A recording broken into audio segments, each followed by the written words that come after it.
هدافتيمو وقتي فوق وإننا إنه قرن كرين تاريخ ذا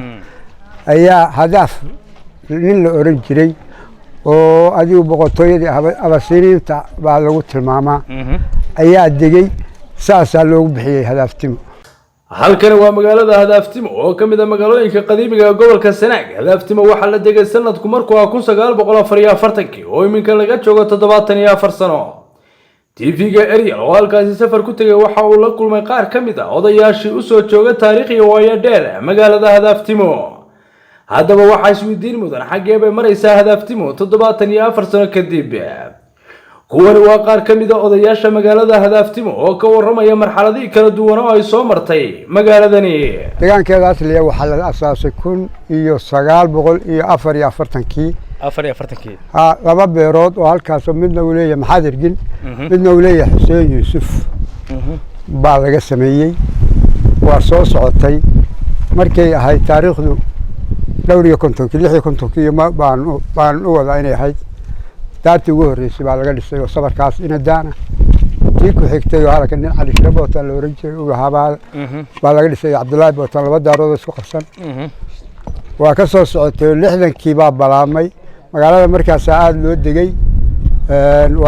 waxa daaro dhowr ah ayaa la dhisay oo xaggan hoose ah xaafadda hoose ah 63kii waxa laga dhisay iskuulkii u horeeyay oo ahaa iskuulka hoose waa soo socotay 71kii aafadii ayaa ka bilaabatay cayr badan iyo adigu dad badan baa meesha yimi wafti badan oo dawladii kacaanka ahayd baa yimi tii dambe baa iyana bilaabatay 72kii iyana halkan sidee xoog leh u heshay iyana waa la yimi oo dad badan oo deegaama baa yimi dabadeed kor bay u socotay magaaladu maanta aynu joognaa magaalo weyn tahay oo dhan walba u socotay oo baynu joognaa inta saas hadda loo soo dhisay dhammaan TV-ga Ariel iyo howlwadanadiisa aad iyo aad baan idin salaamayaa Hadaftimo sida la idin sheegay odayga Maxamed Cabdiraxmaan ka soo sheekeeyay taariikhdeedii iyo sida ku bilaabantay waa sida uu sheegay intii dambe aan anagu qudhayadu dhalinyarada ahayn aan soo gaarnayna horumaro badan oo magaaladu ay jirto ay taabatay baa jira metal magaaladu maanta waxay leedahay 4 iskuul 3 dugsi dhexe iyo hal iskuul dugsi sare ah waxay leedahay guri martiyeed waxay leedahay meelo maxaan ku idhaahdaa warantooyin iyo meelaha seelada loo yaqaano waxay leedahay magaaladu laba ceel oo riiga ayay leedahay iyadoo nasiib wanaag barigii hore magaalada laga cabi jiray ceel la yiraahdo boodcadde ceelkaas oo ahaa ceel taariikhi ah oo dadku ay ka cabi jireen waxna ay baraagaha ka soo dhaasan jireen markii ay go'aan nasiib wanaag maanta Hadaftimo waxa lagu cabayaa khasabadii ayaa soo galay biyo gelinta MCH ay magaaladu leedahay dhalinyaradii iyo ururadii ilaa 5-6-7 urur oo yana magaalada hadda dhisan waa magaalo fac weyn oo garanaysa taariikh badan leh Hargeysa hadaanay kaba weyneen waxaad moodaa inay ku dhowdahay magaalada oo la degan yahay magaalo weyn ayaa baran waxay ahayd banaan ilaa anigu badan higlada waa tigi anigu oo geedi ah hoosteeda waxa ka dhisnaa xeradaas aan galay lafteeda laba habeen baan galay leeyahay dabeetana waa ka guuray waa baranta inta leeg magaalada taariikhdeedu saasay ahayd magaalada dhaqanka aad ka sheekeynaysaa markii dhaweydna waxa loogu bixiyay salaadiintii oo dhan magaalada laga soo jeeday inta badan maxamuud cali shire waa yimi halkan uu istaagay taalla halkana hadda guriga laga dhisay marka ina daaba magaalo yar ah oo la digay halkana magaalo noqonaysa محمد علي شري مركا يا محمد علي شري لا سلطان عبد السلام هدي waa magaalada dhaqanku iyaga lagu caleema saaray iyaga joogay iyaga baalkii waka magaalada marka waa magaalo wanaagsan fiiga area lawan mahad celinaya magacaygu waa Cabdirasaaq Axmed Hindi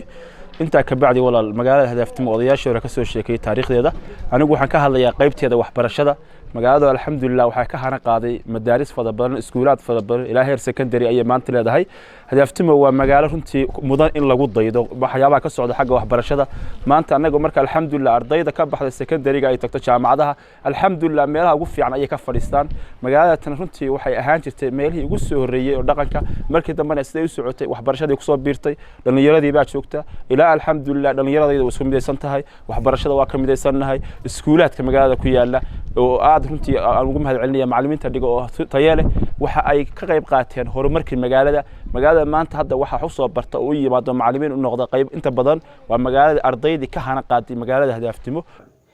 xuseen cismaan baashi cismaan talyaani cumar maxamed cumar waxay ka mid yihiin aqoon-yahanka u dhashay magaalada hadaaftimo waxa ay sheegeen hadaaftimo in ay maanta ka horumarsan tahay gobollo waaweyn